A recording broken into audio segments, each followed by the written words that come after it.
which is the second lecture of the semester of the Humanities on the Edge speaker series. This is unfortunately the last event for the semester, but the series is going to continue in the spring. We are going to have two outstanding scholars visiting us in the spring. Michael Hart, who is most famous for his collaboration with the Italian philosopher Antonio Negri, and Cesare Casarino, who's also working on very similar philosophical materials. My name is Rowan Bigshire. I'm an assistant professor of English here at UNL, and I'm one of the three co-organizers of the speaker series. I see Mark Weibel, who's standing up there. He's my partner in crime, and I thought a moment ago I saw the third person, Janet Jones, who's from the English. Oh, yeah, Janet, I just lost you for a second there. As usual, I'd like to start by thanking our sponsors for their contributions. So, on behalf of all of us, I'd like to thank the generous donations of the following entities: the Sheldon Museum of Art, the College of Arts and Sciences, UNL's Research Council, and the Faculty Senate, the Departments of English, Modern Languages, History, Political Science, and the 19th Century Studies program. And last but not least, I'd like to thank you all for supporting us by showing up tonight. And as an introduction, just say a few words about our speaker tonight, Jodi Dean. Jodi Dean is a professor of political science at Hobart William Smith Colleges. She's a nationally and internationally known political theorist. In fact, she's the author of more than 60 articles, or at least I stopped counting at 60. Is that roughly right? In addition, she's also author of 6 books, which are the following: Solidarity of Strangers, Feminism After Identity Politics, University of California Press, 1996, Aliens in America, Conspiracy Cultures from Outer Space to Cyberspace, Cornell, 98, Publicity is Secret, How Technoculture Capitalizes on Democracy, Cornell, 2002, Zizek's Politics, Routledge, 2006, and most recently, Block Theory, Feedback and Capture in the Circuits of the Drive, published in 2010 by Polity. In addition, a 7th book is in the making, which is about to be published in 2012 by Verso. The book is called The Communist Horizon. In addition, she's also the editor of 4 volumes of essays, Feminism and the New Democracy, Reciting the Political Sage 1997, Cultural Studies and Political Theory, Cornell, 2000, Empire's New Clothes, Reading Hart and Negri, co-edited with Paul Passaran, Routledge, 2004, and finally, Reformatting Politics, Information Networks and Global Civil Society, co-edited with John Anderson and Geert Lovnik, Routledge, 2006. In addition, she's also an avid blogger herself, and she's best known for her analysis of contemporary media cultures and democratic politics, or contemporary politics. Over the last couple of months, pretty much all of her blog entries were devoted to the Occupy Wall Street movement.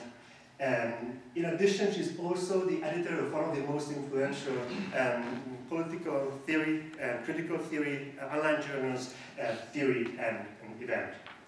As the titles of her writings already show, her work is located at the intersection of Lacanian psychoanalysis, contemporary political theory, and critical media theory. A quick way of describing her recent work would be to call it a critique of communicative capitalism. In fact, this is the term that appears in her title tonight, and I would like to underline this term, communicative capitalism, because it functions something like a signature category by now for Jodi's work. In fact, for the last couple of years, this has been really the organizing concept of her work. The term was introduced in the 2002 book, Publicity is Secret, where she argued that while the messianic promise of technoculture had appeared to be the final realization of a truly democratic publicity, in reality, the very same technological developments sustain an economic formation that inevitably leads to a deadlock of democracy. This is how the age of absolute secrecy, this is how the age of absolute transparency actually becomes the age of absolute secrecy today. In fact, reading her recent works, the unsuspecting reader enters an uncanny world. I call this an uncanny world precisely because it is strange, yet all too familiar. Her discussions of contemporary life and politics paint a grotesque picture of an upside-down world. Things appear to be one thing, but often reveal themselves to be their own opposites.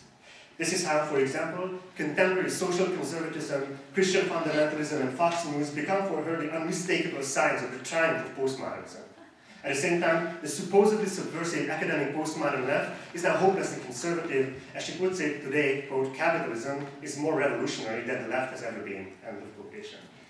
Her writing moves quite nimbly from discussions of concrete political situation to analysis of the most unexpected products of popular and technoculture, only to conclude with surprisingly refreshing philosophical insights. Her arguments follow a ruthlessly consistent but joyfully disciplined zigzag pattern. And in the course of this journey, no sacred cow, neither the divinities of the right nor the sacred ideals of the left remain untouched.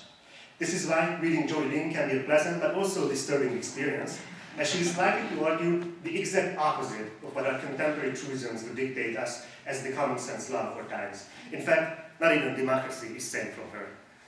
She opened her most recent book, Blood Theory, with a striking observation that directly addresses the central questions of our speaker series.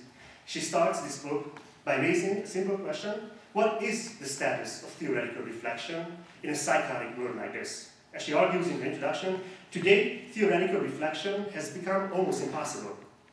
The speed of technological innovation has reached a breaking point, beyond which the overabundance of information no longer makes it possible for us to stop and think about the consequences of these technological breakthroughs. By the time we draw the consequences of these events, our very reflections are hopelessly outdated. In fact, in a provocative fashion, her book raises a disturbing self-reflexive question: why even write a book about blogging? Thus, the problem is clear today. When we have more information at our disposal than ever before, there is literally no time to think. I would like to believe that one of our most important tasks today is precisely to establish the conditions of this theoretical reflection. In fact, I'd like to close by citing my favorite definition of communicative capitalism that she provides. Communicative capitalism, according to Jodi Dean, is democracy that talks but does not respond. So let's hope that today's event is going to be both talking and responding. And please, and the title of Jodi's talk is Communicative Capitalism. This is what democracy looks like. Please join me in welcoming her to you.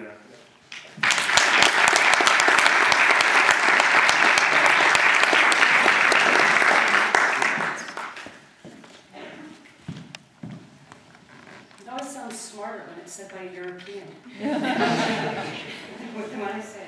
Thank you all for coming, and thanks to Roland Victor and Marco Lavo for bringing me here and for hosting me. It's been completely fun. I hope I put these things in the right places without knocking them over. So I'm going to talk this afternoon or tonight about our contemporary setting. Is this something is here? Something is going. I put the two devices too close to one another. Can I put this one down here and it still works? That's right. Is that okay? Yeah? Is anyone? Right? Okay, well. Okay, so I'm going to talk about our contemporary setting of multiply interlinked media, neoliberalism and democracy, what I call, as Roland already explained, communicative capitalism. In communicative capitalism, the values heralded as central to democracy take material form in networked communication technologies. Ideals of access, voice, inclusion, discussion, and participation come to be realized in and through expansions, intensifications, and interconnections of global telecommunications.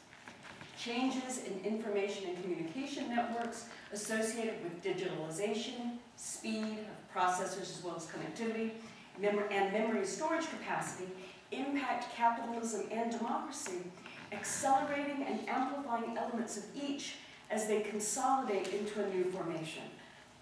When communication is the means of capitalist subsumption, what are the repercussions for democracy?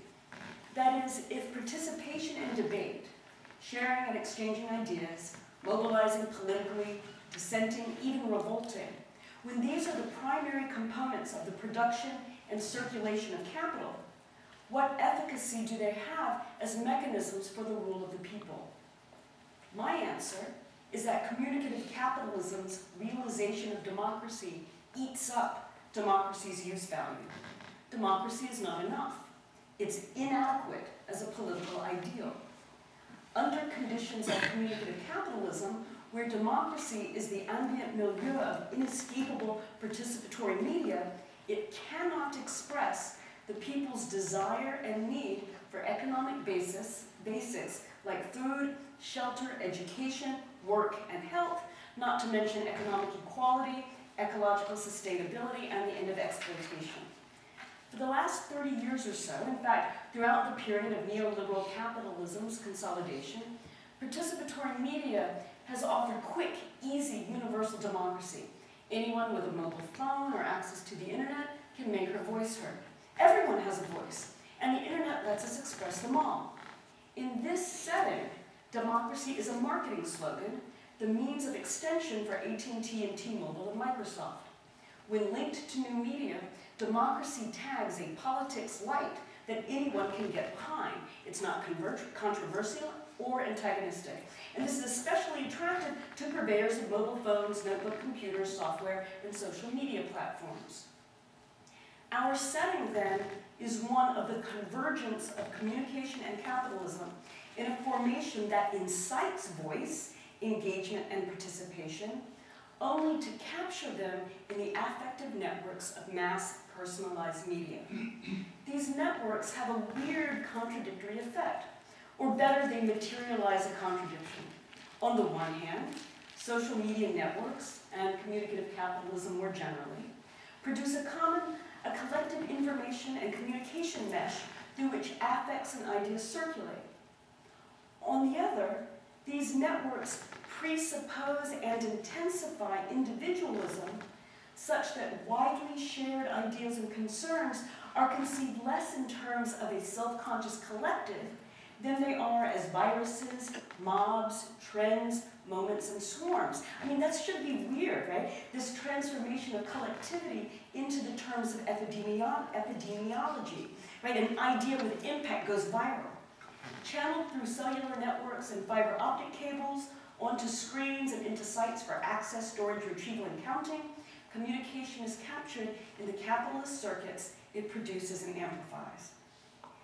This entrapment in capitalist circuits is the condition of possibility for communication's transformation of production. Because contemporary capitalism is communicative, democratic rhetorics of access, transparency, voice, discussion, reflection, and participation strengthen the hold of capitalism in networked societies. Thus, the problem this democratic rhetoric identifies and the solutions it entails channel political energies into activities that reinforce the conditions of inequality it ostensibly contests.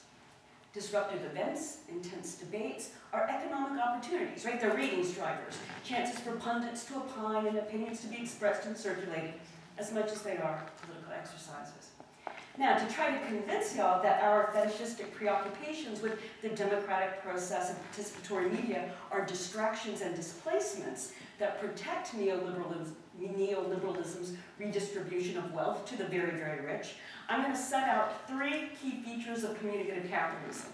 And so for people who want to follow this directly, I'm going to talk about the change in the form of our utterances from messages to contributions, the decline of symbolic efficiency, and the reflexive trap of the circuits of drive. In describing these features, my concern is with the effects of the merger of communication and capitalism on the subjects we are. What are the repercussions for the way we communicate, the way we think of ourselves, the way we enjoy? I'll then talk about the forms of exploitation specific to communicative capitalism. Whereas industrial capitalism exploited labor, the industry of workers, communicative capitalism adds the exploitation of communication. And I'm going to talk about 5 different kinds of exploitation that I think are distinctive to communicative capitalism. And again, my basic claim, or the point that I hope that you'll take away with you tonight, is that communicative capitalism materializes and repurposes democratic ideals and aspirations in ways that strengthen the hold of globalized neoliberalism.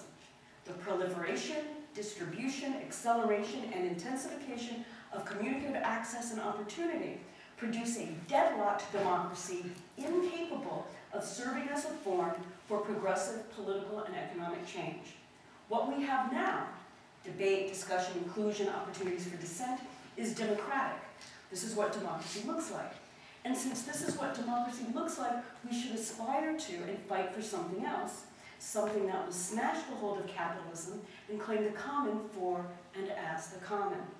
Now, before I talk about these features of communicative capitalism, I think I should address a doubt that some of y'all might already have, which is what about Occupy Wall Street?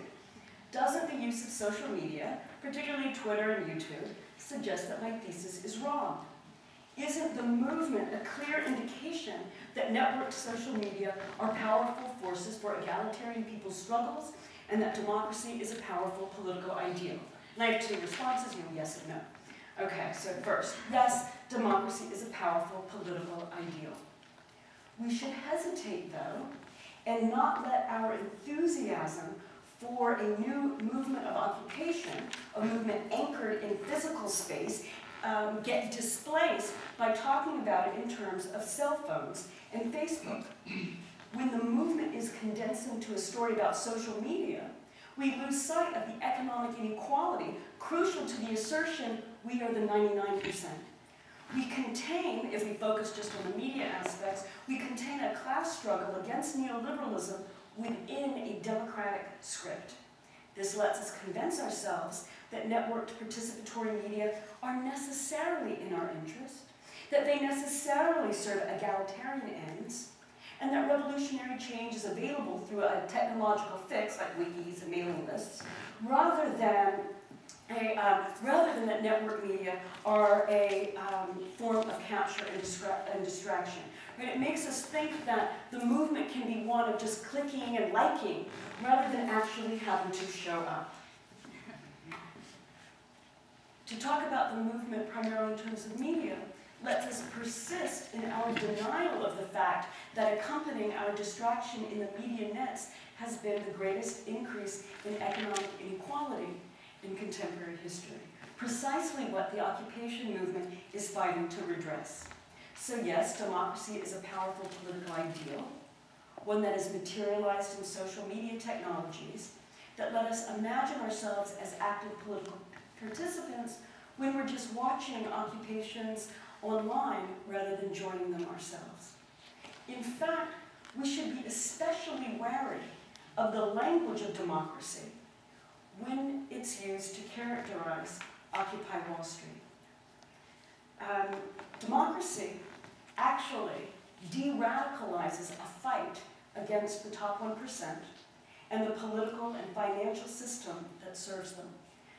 More specifically, I want to talk about democratization a little bit with respect to Occupy Wall Street, because as I see it, democratization is a damaging way to talk about the movement. And I'm going to use democratization here very specifically.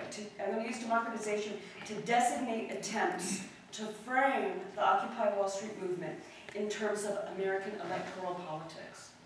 One of the most common democratizing moves that's occurred over the last 2 months has been to treat the movement as the Tea Party of the left.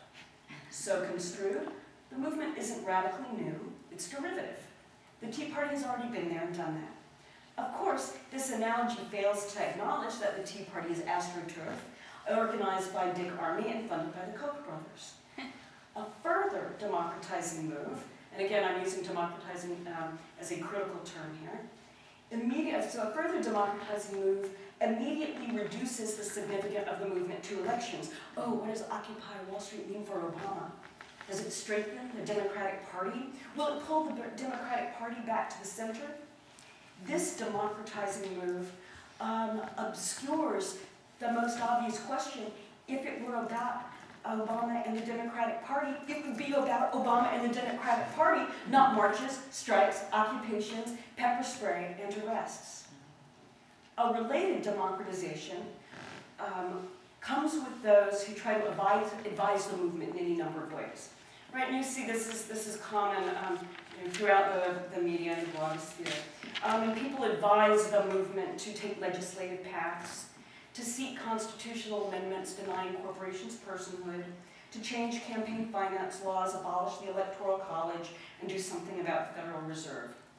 The oddness of these suggestions, the way they attempt to make the movement something is not, appears as soon as one recalls what the protesters are doing. They are occupying physical spaces. Right, in New York and here in Lincoln, they are sleeping outside. In New York, they're sleeping in a privately owned park. attempting to reach consensus on a wide variety of issues affecting their daily life together. What sort of coffee to serve? Right? Should it be, is coffee, you can't get coffee locally, so is it okay to drink coffee? How do you keep the park or the space clean? How do you keep people warm and dry? Will you have portalets available at your space? In New York, it's been what to do about the drummers, because they've had all these problems with the drummers not stopping drumming. How do you spend the money that comes in to support the movement? What are the best ways to organize discussions, and so on? Democratization as this language to talk about the movement skips the actual fact of occupation, reformatting the movement in terms of a functional political system. If the system were functional, people wouldn't be occupying all over the country, not to mention the world. For indeed, an additional effect of this democratic reduction is to reformat a global practice and movement against capitalism into US-specific concerns with some dysfunction in our electoral system. Finally, an additional democratization begins from the assumption that the movement is essentially a democratic one, that its tactics and concerns are focused on the democratic process. From this assumption, it raises a critique of the movement. Occupation isn't democratic, and so it makes the protesters seem like they're in a performative contradiction. The protesters are rejecting democratic institutions, breaking the law, disrupting public space, squandering public resources, police overtime is expensive, and attempting to assert the will of a minority of vocal protesters outside of and in contradiction to democratic procedures. Now, this line of argument actually has the benefit of exposing the incoherence in the more general democratization argument. That's right. Occupation is not a democratic strategy. It's a militant, divisive tactic that expresses the fundamental division on which capitalism depends. Okay, so now back to communicative capitalism. Social media are not powerful forces specifically for egalitarian people's struggles, particularly insofar as social media occludes antagonism. Anyone can use it, right? States, capitalists, banks, police. Appeals to social media as essentially or necessarily media that enable the people to shape the world they want posit a rather fantastic moment of unity and security in what is actually a turbulent field. That is, they put in place a language of connection, unity, and cooperation as if Citibank, Fox News, and the Tea Party didn't use social media. As if networked communications were somehow outside the purview of dominant power. The language of unity and security displaces our attention from right-wing and policing media practices as if only old media could be manipulated, as if all our contemporary communicative pleasures were innocent. This field of connection and cooperation is what democracy looks like, how democracy appears. Jodi, sorry to interrupt, but I think something happened to the microphone. Can you?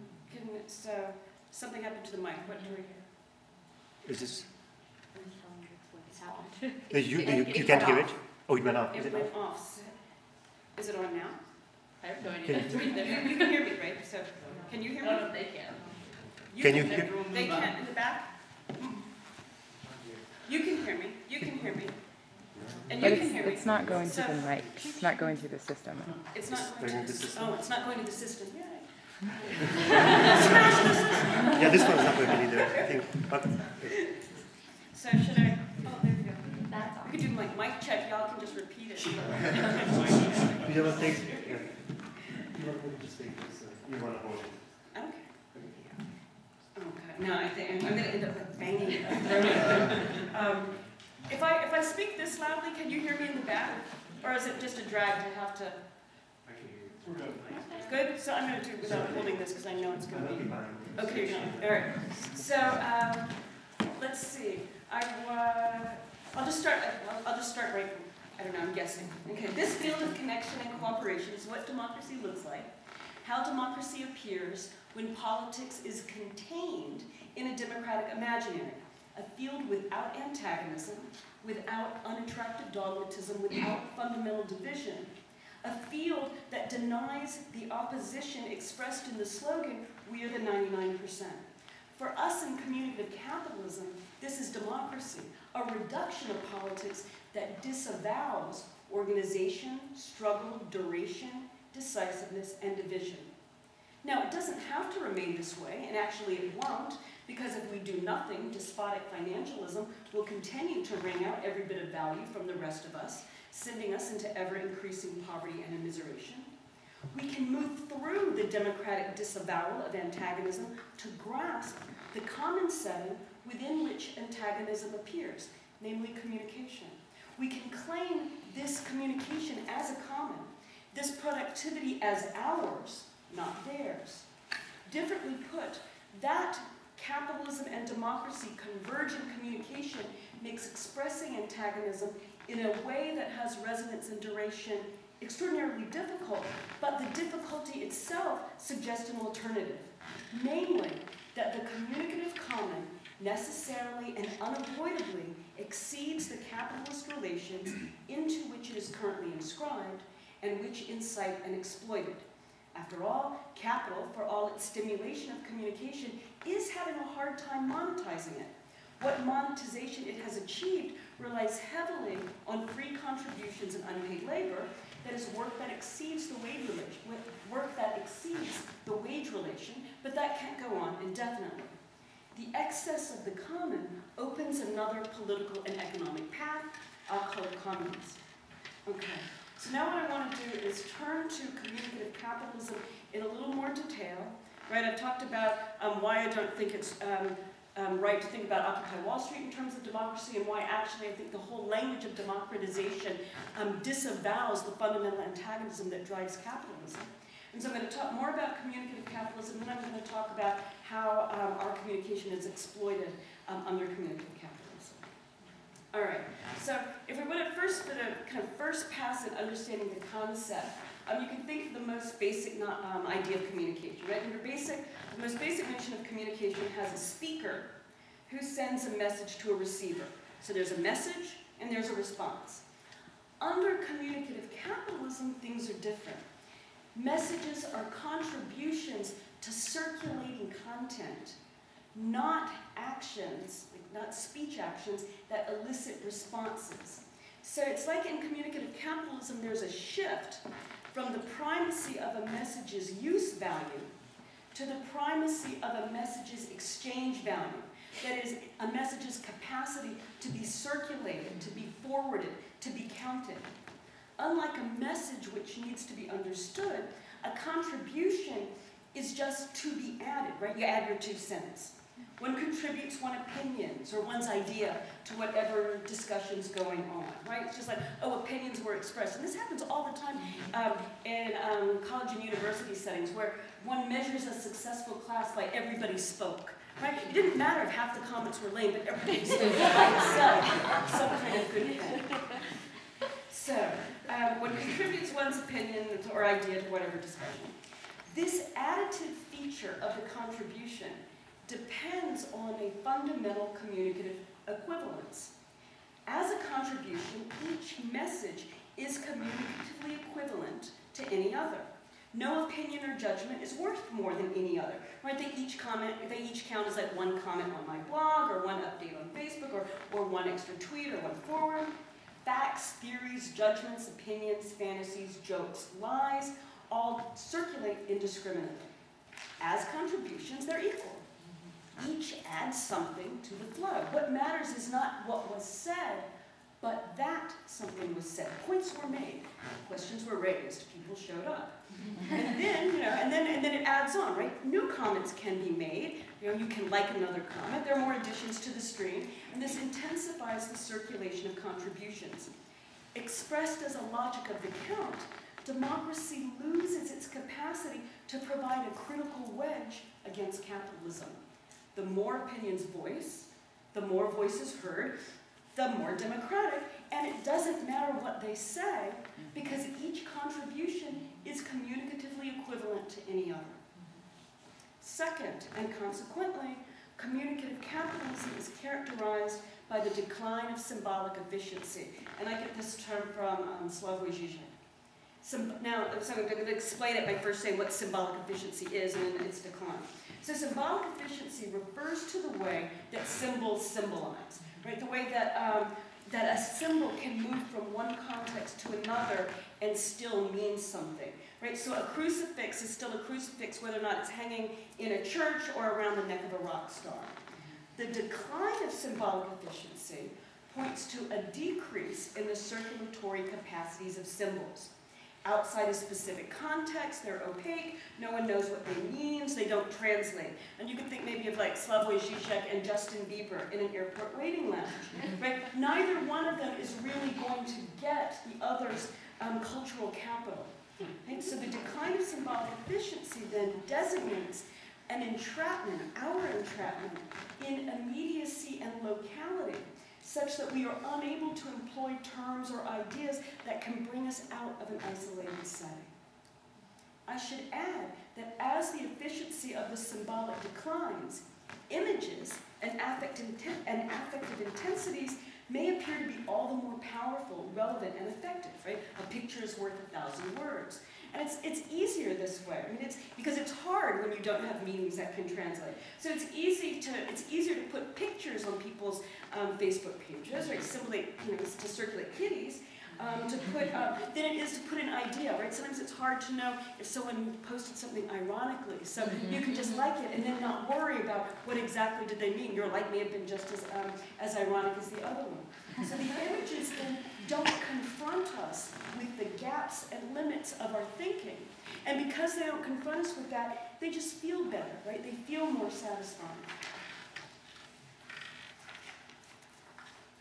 Okay, so if this is our setting, right, this setting of communicative capitalism where all continents are basically equivalent to each other and we have a decline of symbolic efficiency, what is to be done?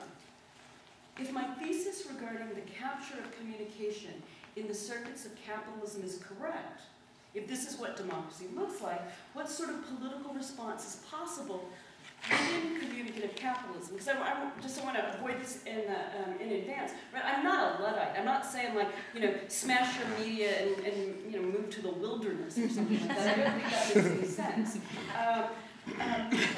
So I think we still have to think and talk within communicative capitalism. And when we do this, we also have to recognize that our capitalist terrain is not one with the same organization of labor as the one that informed and inspired communism in the 19th and 20th centuries. Given that, I think one of the most promising areas of new research comes from the ideas of the commons and the common, and it's good that Cesare Casarino and Michael Hart will be here this spring because they're both working in that area as well. And I think that these ideas of the commons and the common are useful particularly as they open up the possibility of a more strategic version, a more strategic vision of long-term goals for the occupation movement. Now let me give a little bit of background on what these terms common and commons means. Cesare Casarino presents the idea of the common as another name for the self-reproducing excess that is capitalism. The common, Cesare argues, or Casarino argues, is a dynamic process, communicative production. Glossing Hart Negri, Casarino writes, nowadays the common is virtually indistinguishable from that which continually captures it, namely capital understood as a fully, that is intensively and extensively, global network of social relations, end quote.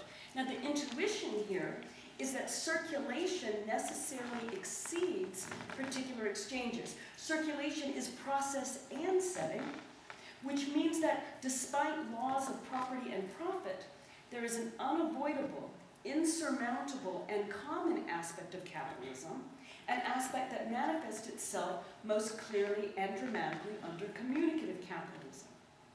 I think this idea will be clearer in contradistinction to the commons, now in S.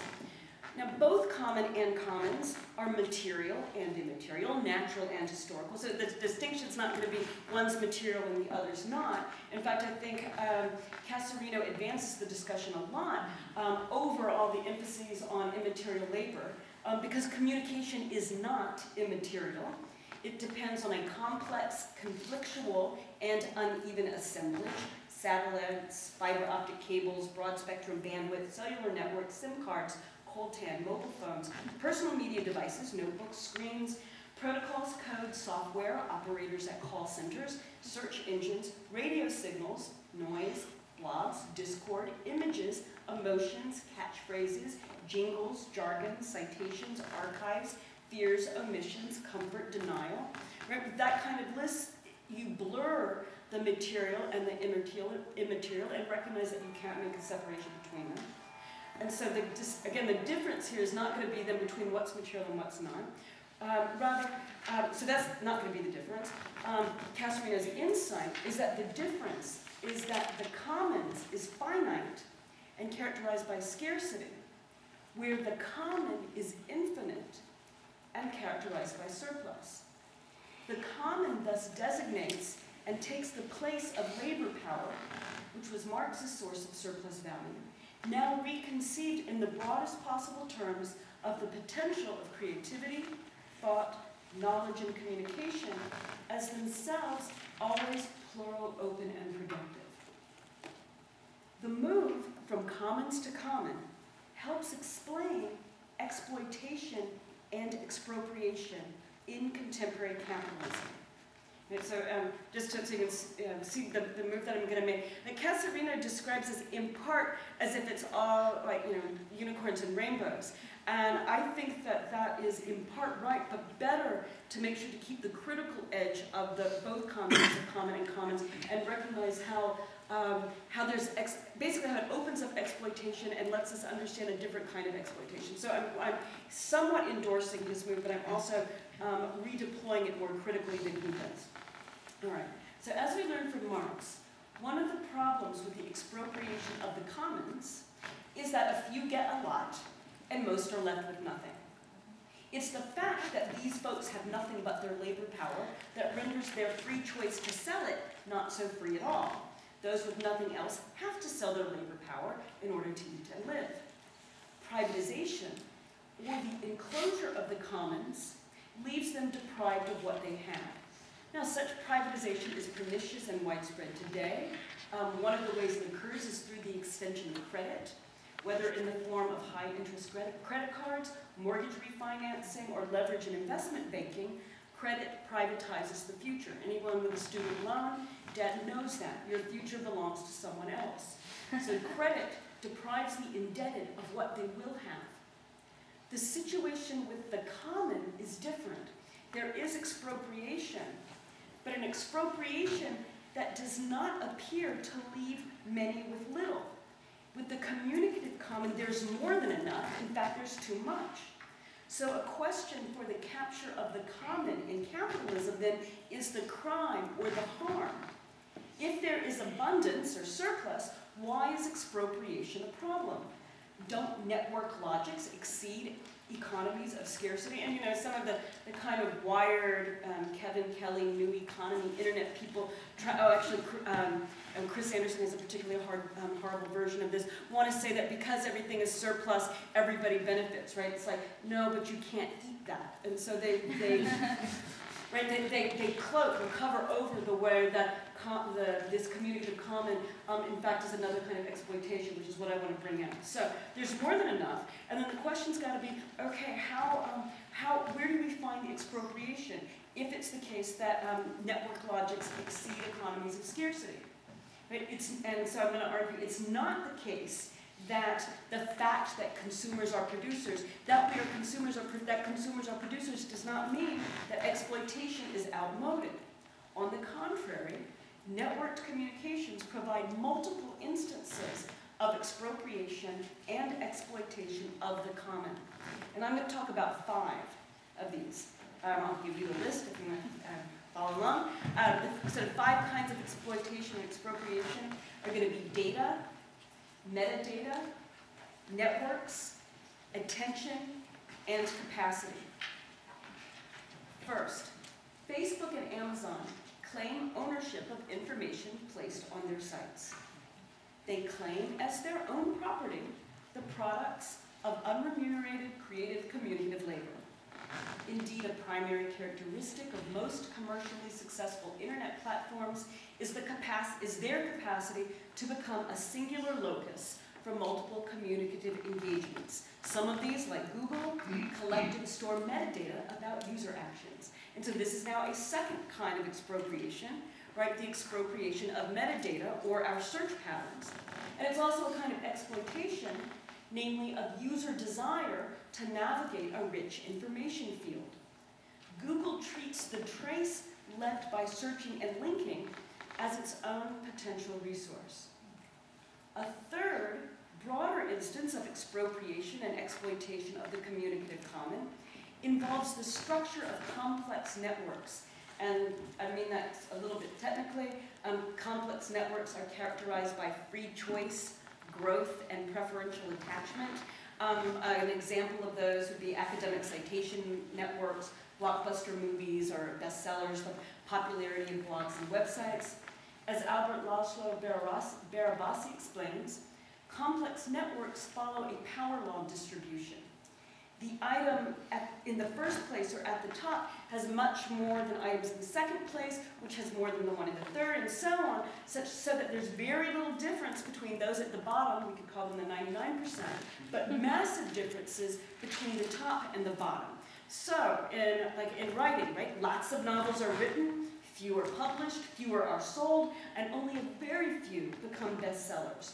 Or if you're in an academic network, lots of articles are written, very few are read, and the same 4 are cited by everyone. And we see this in popular media too, right? With the 80-20 rule, or winner take all, winner take most, character of the new economy. This is also called the long tail. And of course now with the movement, the 99% versus the 1%.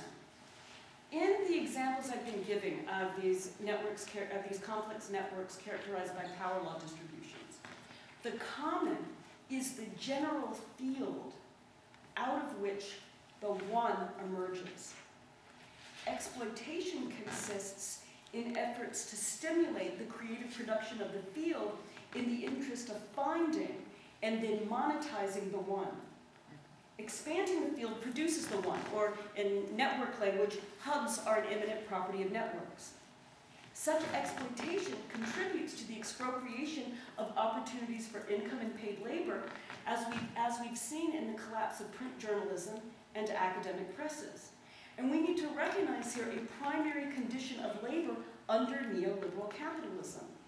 Now, rather than having a right to the proceeds of one's labor by virtue of a contract, ever more of us win or lose such that remuneration, even employment, is treated like a prize.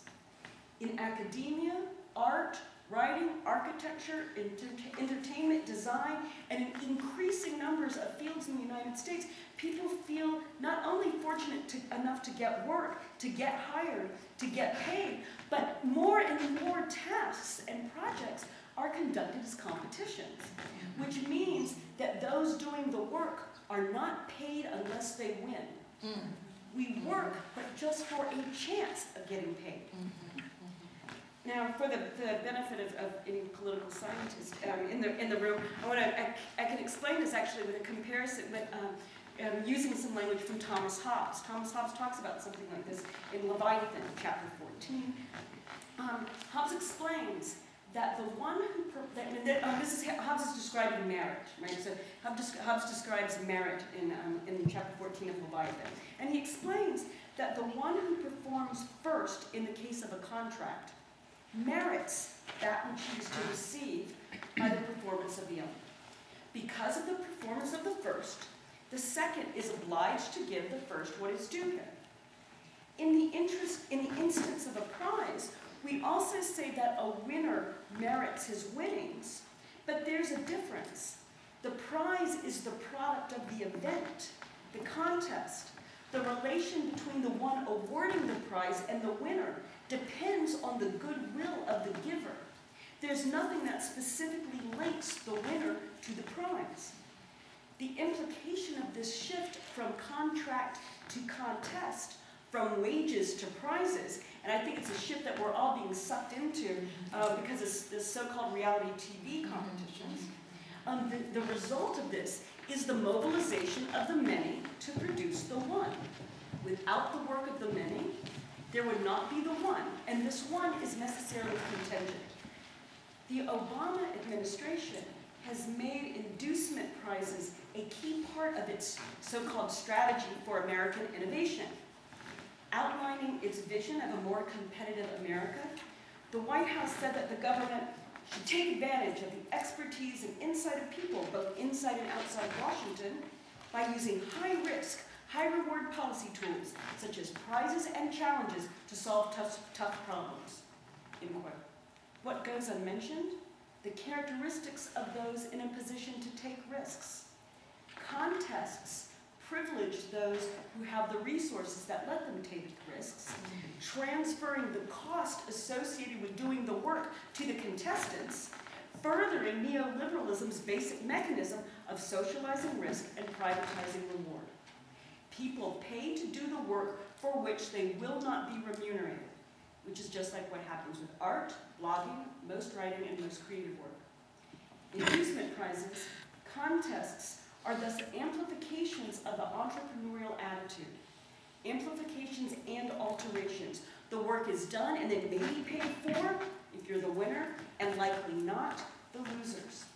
The only link between the work and the remuneration comes from the prize giver, who's now in the position of judge, charitable giver, beneficent lord, and who has no obligation to any of the contestants. As a governmental policy or approach to funding, the logic of the prize is extended into an acceptable work relation. Now you might say, sure, but no one forces anyone to enter the competition. Right, but what happens when this is the dominant approach to work? Those who don't choose to enter have fewer opportunities to enter into contract-based work because the amount of contract-based work diminishes. The overall field is changed such that people have little choice but to compete under these terms. I'm going to mention just two other instances of communicative expropriation and exploitation, and these highlight the instability of the distinction between the commons and the common. And these last two are attention and capacity. The myriad entertainments and diversions available online or as apps for our phones are not free. We don't usually pay money directly for YouTube, Facebook, Flickr, or Twitter. They don't cost money, they cost time. It takes time to post and write and time to read and respond. We pay with attention. And our attention isn't boundless. Our time is finite, even as we try to extract value out of every second, right? We don't have time to waste. I'm actually kind of horrible about this. I tell my students who are working on a long thesis, like, you know, if you do a lot of reading before you get to sleep, your mind will work on this subconsciously while you're sleeping, and you could really be a lot more productive that way. And then I'm like, oh my God. And I'm like trying to sort of like co-opt their dream space. But you get the idea, right? We're trying to extract, good thing I didn't have the microphone. So we're trying to extract time or value out of every second.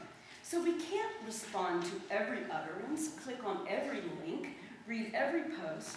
We have to choose, even as the possibility of something else lures us to search and linger. Demands on our attention, injunctions for us to communicate, participate, share, and they're ever shriller and more intense. These are like so many speed-ups on the production line. Attempts to extract from us whatever bit of mind share is left.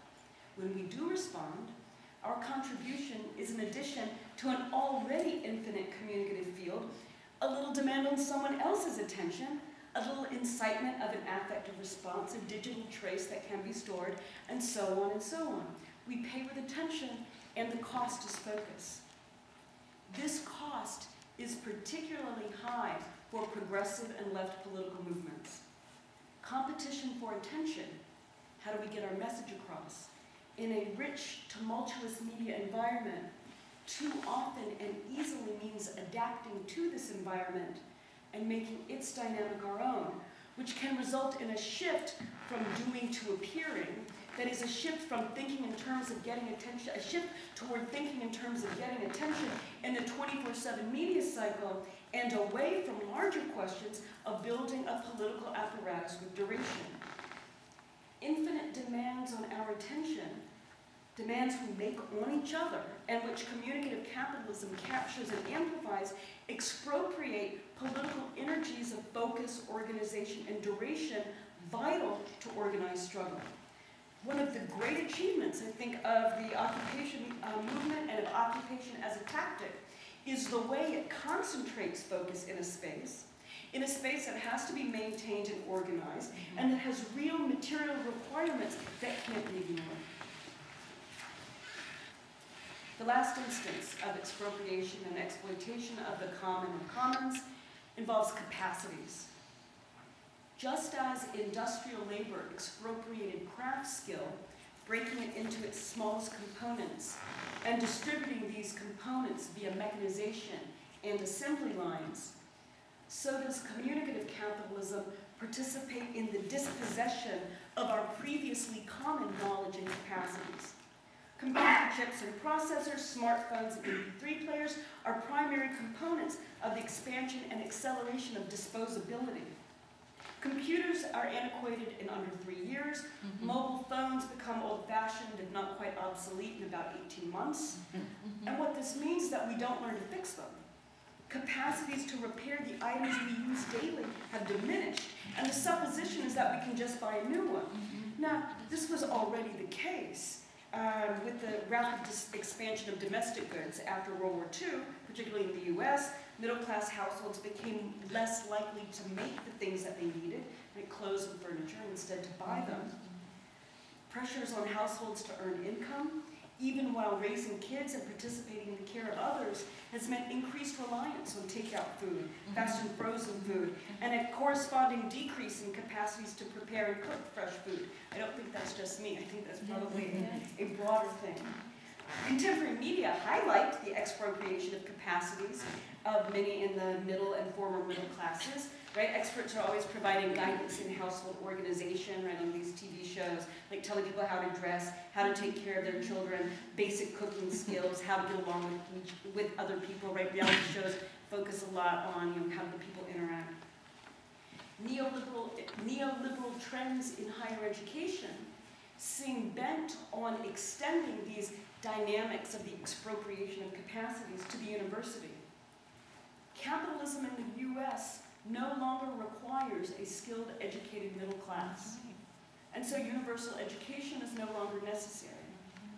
It doesn't take as many people to service the top 1% as we have, so most of us are not necessary anymore, except perhaps as the field out of which the one can emerge. In a society without skills, who needs a degree?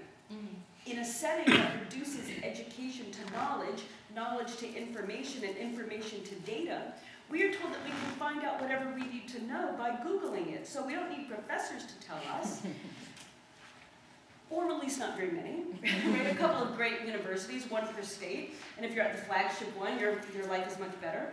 A couple of great universities that can do about all a country needs to provide the lawyers, scientists, bankers, and 1 or 2 novelists.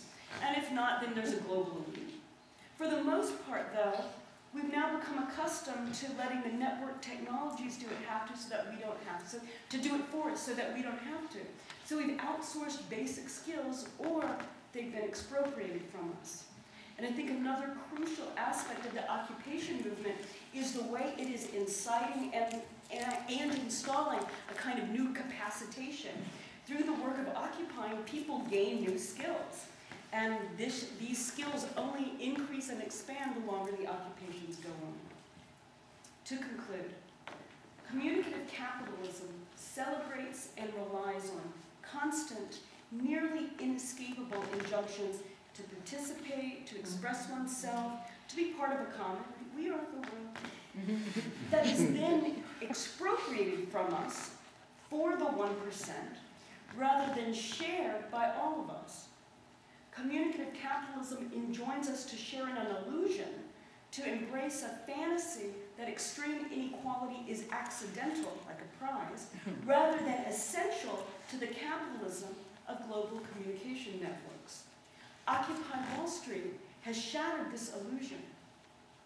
By accentuating the division between rich and poor, the top 1% and the rest of us, we can ally, coordinate, and mobilize anti-capitalist sentiments into a new vision of a common future.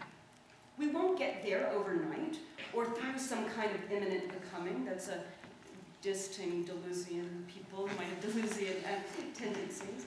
The rich and powerful don't give up easily, and things will get much worse as the rich and powerful continue to bankrupt economies and enact policies that lead to ever-decaying infrastructures. We also won't get there simply via local practices. Goldman Sachs can persist in the short term just fine, while some groups tend gardens and raise chickens, and the rest of us work 2 jobs, struggle to find ways to pay for our kids' education, keep our heads down, and circulate petitions on the internet. Discipline, preparation, and organization are necessary, and not because of the false notion of Leninism that some have been led to believe, namely that the party knows everything, but because, as Lenin emphasized repeatedly, we can't predict what will happen. Organization, discipline, preparation, and the appreciation and employment of multiple knowledges are necessary in order to adapt to circumstances, to ride them rather than be crushed by them, to conceive them as elements of the world we have in common rather than as one we have to confront alone.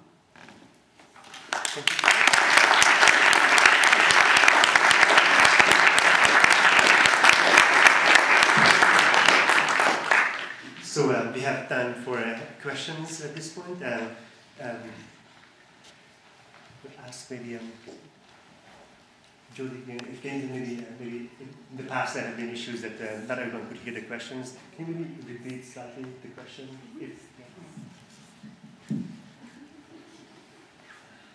Yeah. What sort of lasting impact do you think the Occupy movement will have on, I guess, democracy and capitalism? It will lead to the overthrow of capitalism and the establishment of a self-governing, I'm not going to call it democratic, but a self-governing commune in the country. And so whether or not it will do that by the end of this year or next year, I'm not sure. But I think it will be I actually think it's the only thing that we can say. We have to keep with that. Have you visited any of the Yeah, I was in, I haven't slept in any of them, but I spent 4 days in and out of the occupation Zuccotti Park and the kind of flash mob of Times Square on October 15th and then Washington Square Park. And I visited the one here in Lincoln today, this morning, and also the Occupy Rochester. So I've been to a few of them, but most of the, probably most connected with the one in New York, because I live in upstate New York. Hi. Well, first, thanks for coming to Nebraska. Thank you for adding me as a friend on Facebook. I appreciate that. I've got 2 questions. The first has to do with the word affect that's beginning to appear in your work and is appearing in the work of others. Mark Fisher is using it. Stephen Shaviro is really making hay with it in the new book from Zero. I can't remember the title. I'm sorry? That's Yes, that's it. That is it. But I'm kind of curious about the effective dimension of this on the other side, right? I mean, it's fairly safe to say that most of us in this room are pro-Occupy. But I'm thinking of my brother, who, for context, is NYPD. He claims himself to be socially progressive, but is absolutely disgusted by the Occupy movement, in particular by Zuccotti Park. He went down there, took pictures, and was just absolutely disgusted because of the dirty hippies and they're making a mess. I'm wondering how you explain that sort of effective dimension of this, because he and all his friends are completely 99%. They're not rich. I mean, he's a cop. But this effective dimension is so real and so visceral that they can't get past the image to talk about the ideas. And secondly, I guess this has to do with a podcast that you recently were on, I guess last Friday, where you were talking about your work on one of the listservs for the jobs. Yeah, jobs for all. It's on the demands. Right. Demands. And one of the things you said that kind of struck me was that as the back and forth went down, basically you've sort of come upon a broadly Keynesian position for job creation. And so I'm wondering if, in that respect, if democracy in sort of a social democratic movement like Tony Judlow talked about, or has been talking about before he died, if that was just bankrupt to begin with, or if democracy is capable of reform today. I guess that's sort of the question I'd ask. Did that make sense? Yeah. Okay, so two basic, let me repeat, so two basic questions, the dirty hippie question and how do you, but how do you reach people who are reacting viscerally to some of the things that are circulating about the movement? And then two, what's the role of democracy within the movement? Is that, or was that question mostly about the Keynesian? Both, okay, both of them. Yeah. So let me do the second part first. My criticisms of democracy have two primary targets. One primary target is political theorists and activists who use the language of democracy to describe our goals.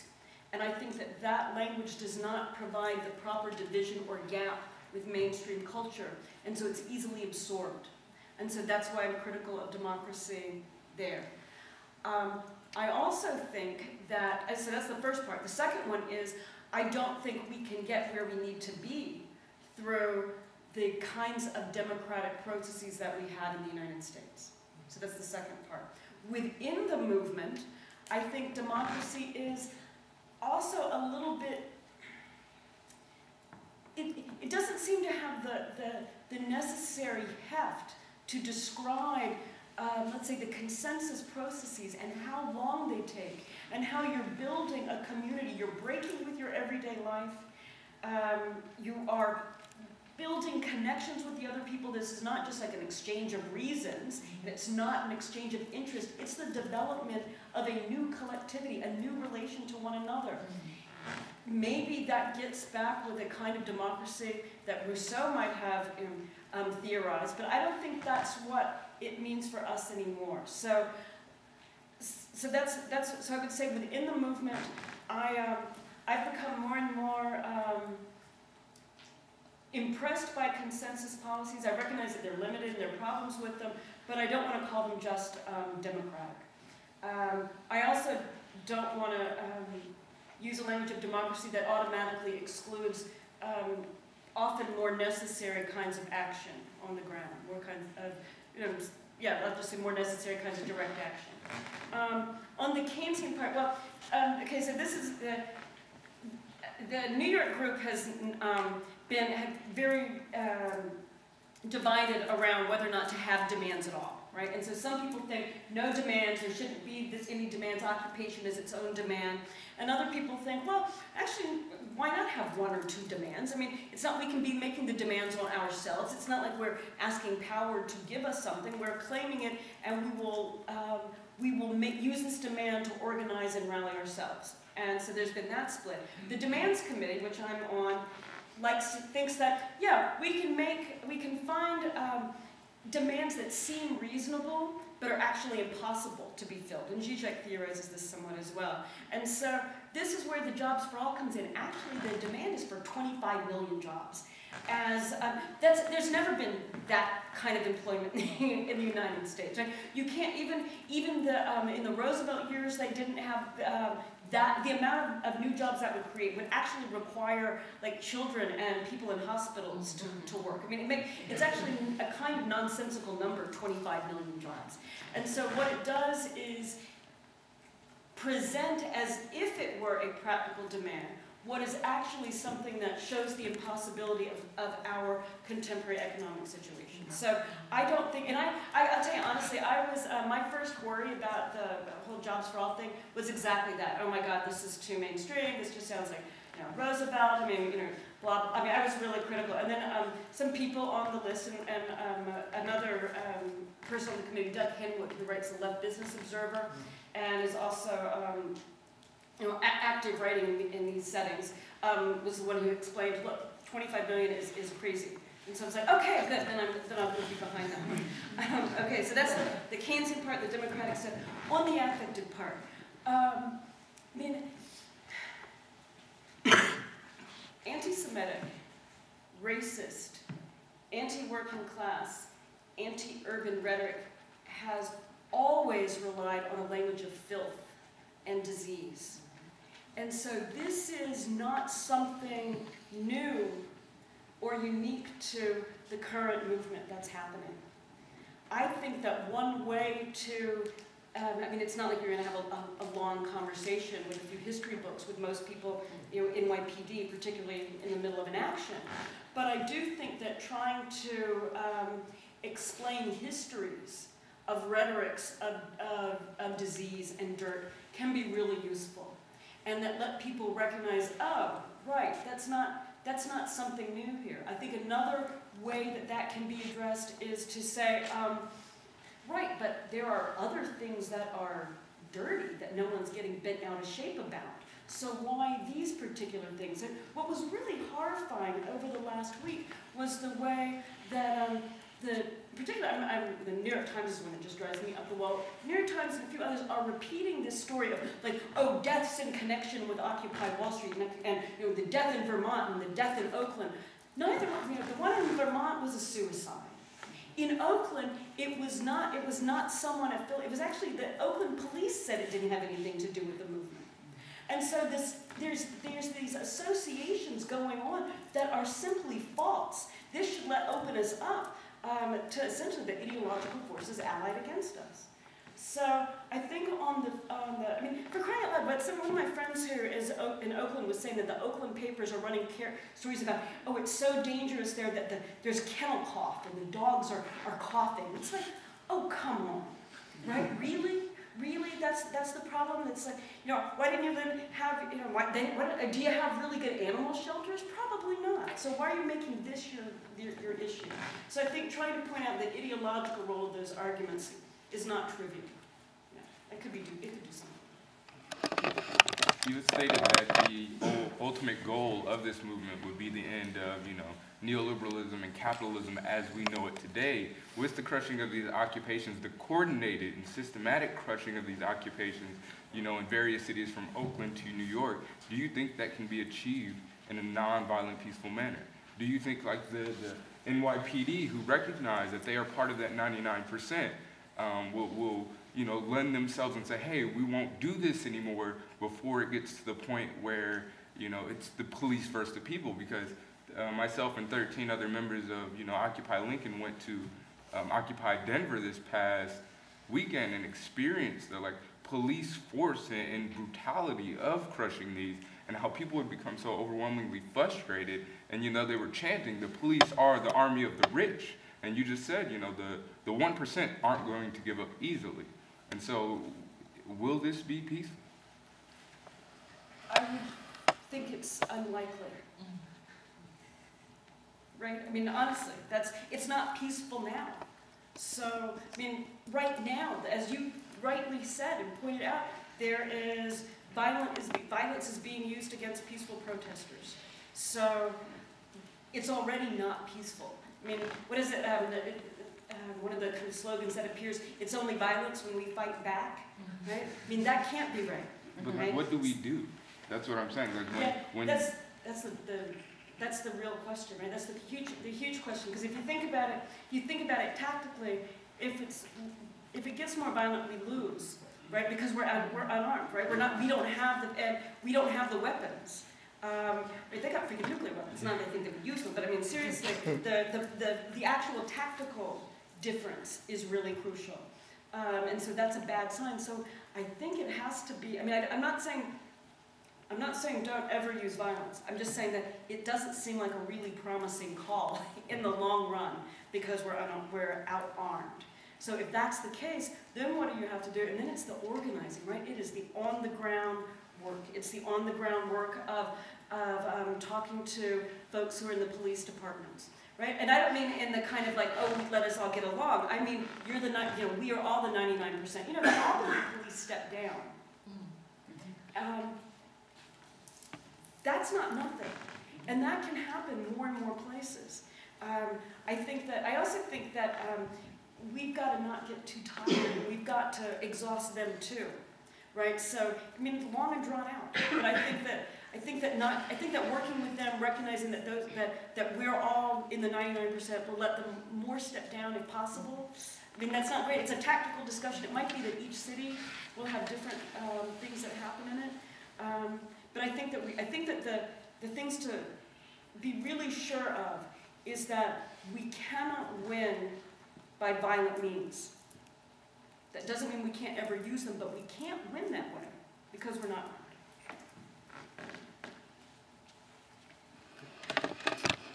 Yeah, I was wondering, a moment ago in answering the dirty hippie question, you talked about the importance of discussing the history of that kind of rhetoric, and elsewhere in your talk you seem very committed to a kind of critique and conversation about these sorts of things, and I guess I was wondering, in the context of communicative capitalism, how do you frame, in what way do you employ those kinds of things without them just being contributions?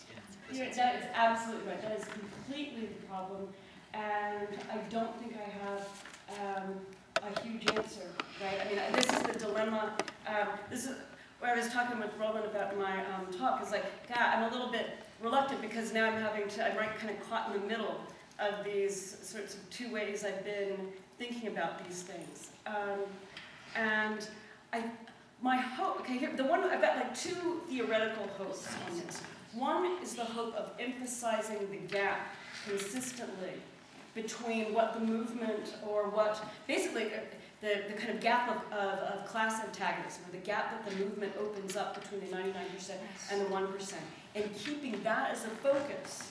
And if that's the focus, it makes it more difficult for every single utterance to get absorbed. Now, does it make it impossible? No. Can it easily become t-shirts? Yes. But is that a possibility?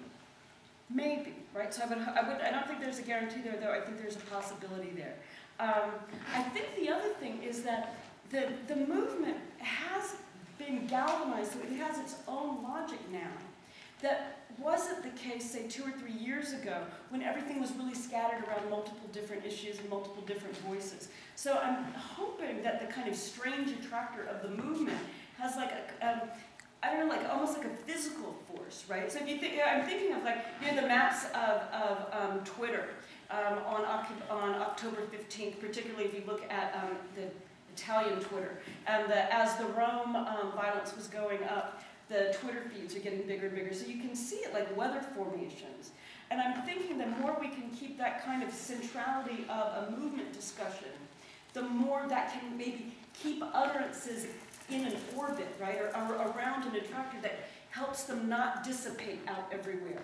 So I don't think that's a great answer either, but I think these are at least two possibilities, like holding on to the gap and then a kind of critical mass of things that don't get dissipated. Those would be my two possibilities, and I think that they still work within a logic of communicative capitalism, because it all is about multiple utterances, but we can also recognize that multiple utterances do have, like, there are such things as fads, or something going viral. What the thing is to make something that goes viral have enough duration to have a kind of force in it. So that's the way I would try to do it. I mean, I don't think it's a matter of, 2 books, a conference, and a couple of talking heads, right? It's because there's a movement now that I think it becomes possible.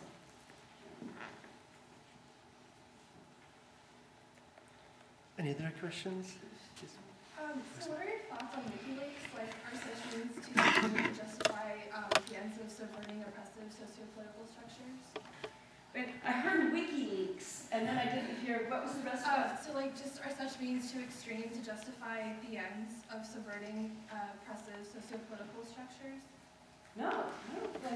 I don't know what would be extreme about WikiLeaks. I mean, I think that my biggest worry about WikiLeaks is that up till now, I mean, I think it's too much Assange's own ego boost, and that's a real detriment, right? But on the other hand, his celebrity lets the stuff that he releases gets more, a little bit more of a grip. But I don't so I think I don't have a problem with it. I don't think it's extreme.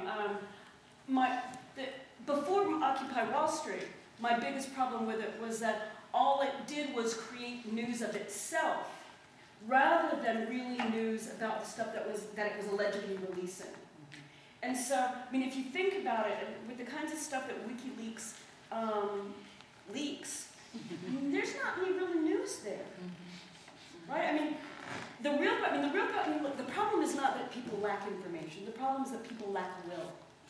What's interesting about Occupy Wall Street is not that is that it's a new center of will, of forming political will. WikiLeaks acts and proceeds as if our political problem could be solved by more information, and that's just false. Right? We know that the United States has used torture. We know that we've got prison camps. Right? Where's the political will there?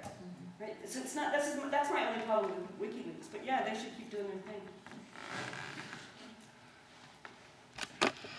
While you're talking, I just hear echoes of the civil rights movement. There's something of nonviolence, Martin Luther King, and the like. In your experience, has there been any reference to this part in our history?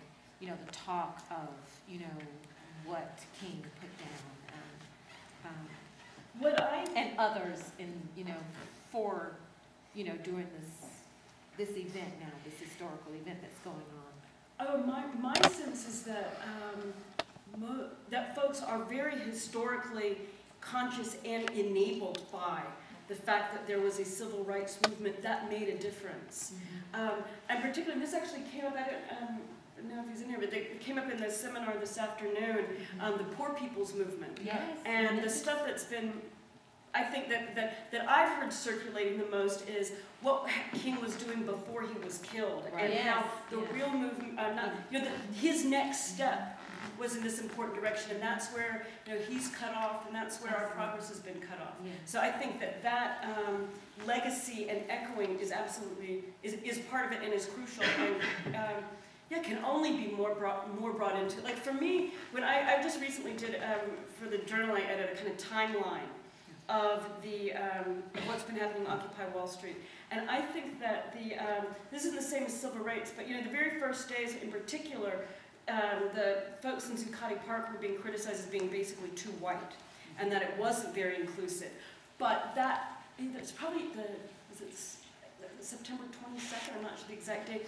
The Occupy Wall Street, one of their marches converged with the Troy Davis Memorial March, and that one had basically it had a lot of anti-death penalty activists and also a lot of the black community activists in New York. And when those marches converged, that helped, I think, the Occupy Wall Street folks open up and recognize the larger alliances that were going to be crucial.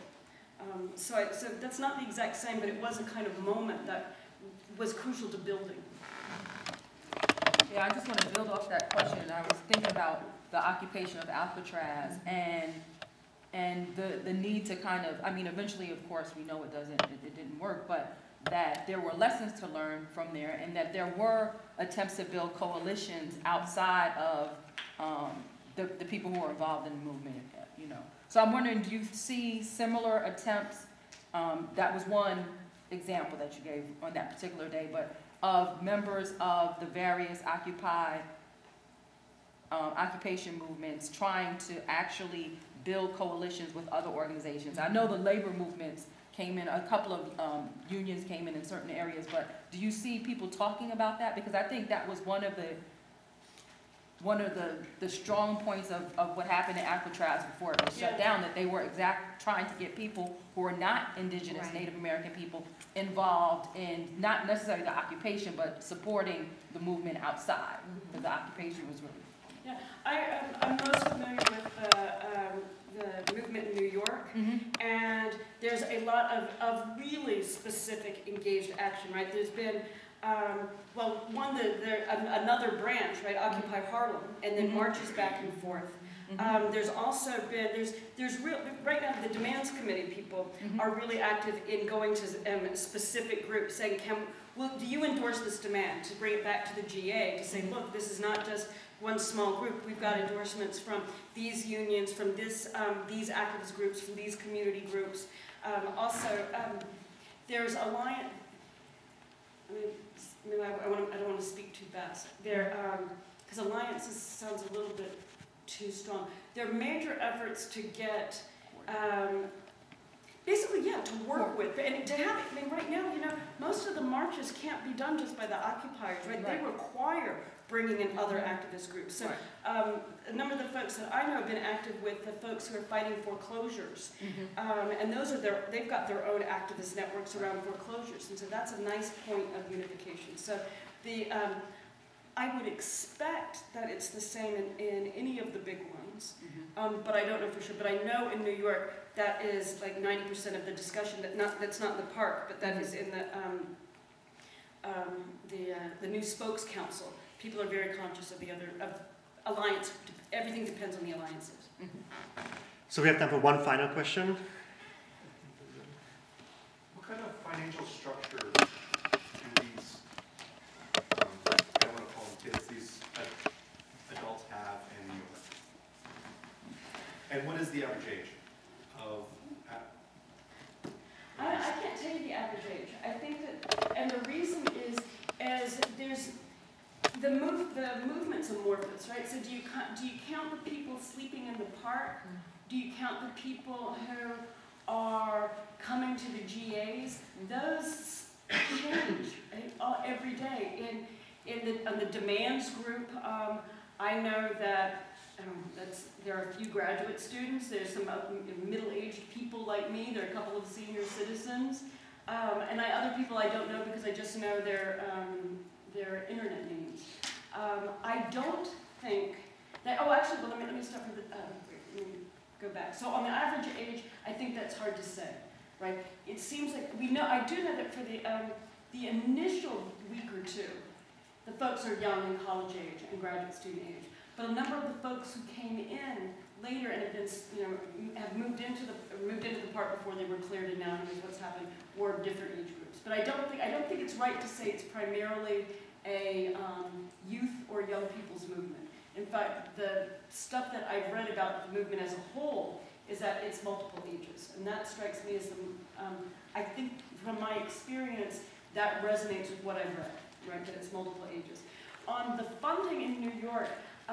All decisions are made by the General Assembly, so nothing can be spent without the approval of the General Assembly.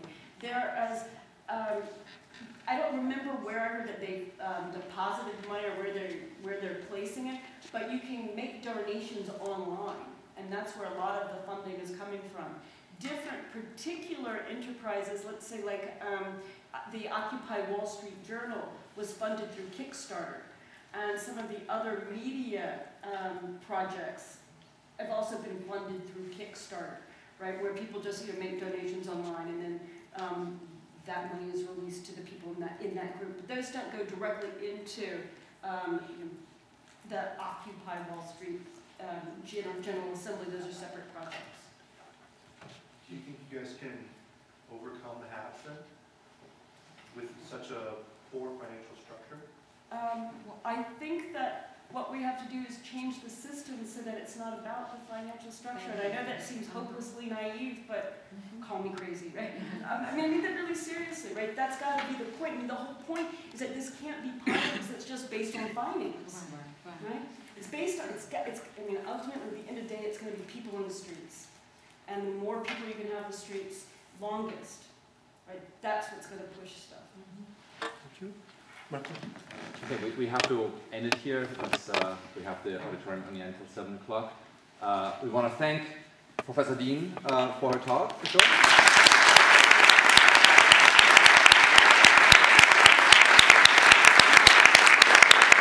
Thanks everyone for coming out, and feel free to use the Facebook site of Humanities on the Edge if you have comments, if you want to comment on the talks, on this talk, if you want to have conversations with each other about this. That's what also what the Facebook is for, as it were.